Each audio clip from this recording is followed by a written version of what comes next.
जो अभी देश के वर्तमान में प्रधानमंत्री हैं, उनके कार्यकाल बिल्कुल ही प्रशंसनीय हैं और उनसे भारतीय लोग जो हैं, हम भारत के लोग से बहुत ही अट्रैक्टिव हैं।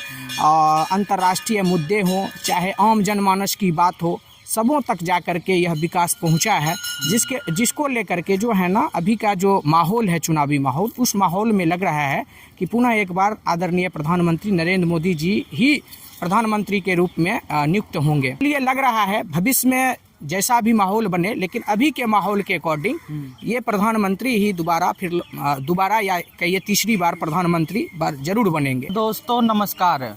आपको मालूम होगा कि लोकसभा इलेक्शन का समय नज़दीक आ गया है। इलेक्शन कमीशन ने चुनाव का ऐलान कर दिया है। पूरे भारतवर्ष में कुल 7 चरणों में चुनाव होगा और इस वक्त जो है हम खड़े हैं वो है बिहार, और बिहार जो है 7वां चरण में है।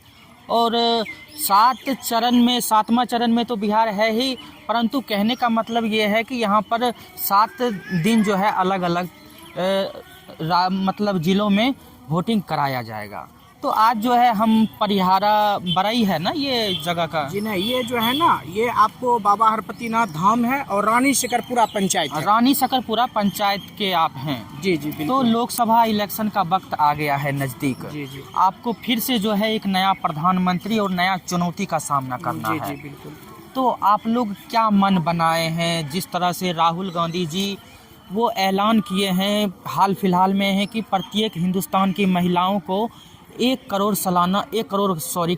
लाख रुपया सालाना देंगे अगर उनकी सरकार आती है कांग्रेस की, और एक तरफ मोदी जी की गारंटी है।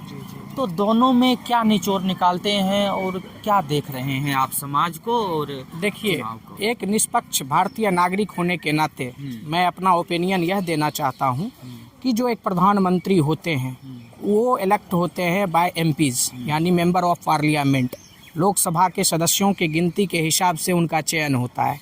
तो उसके अकॉर्डिंग जो है हमारे मुद्दे भी होने चाहिए। हमारे मुद्दे आम जनमानस से लेकर के राष्ट्रीय स्तर तक के होने चाहिए।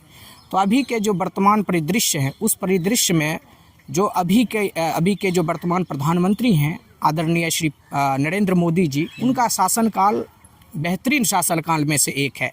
इसके पहले कांग्रेस का शासनकाल था, उन्होंने जो भी अच्छाई काम किया उसकी भी तारीफ होनी चाहिए। लेकिन जो कुल मिलाकर के अभी वर्तमान परिदृश्य है, उस वर्तमान परिदृश्य में जो अभी देश के वर्तमान में प्रधानमंत्री हैं, उनके कार्यकाल बिल्कुल ही प्रशंसनीय हैं और उनसे भारतीय लोग जो हैं, हम भारत के लोग से बहुत ही अट्रैक्टिव हैं।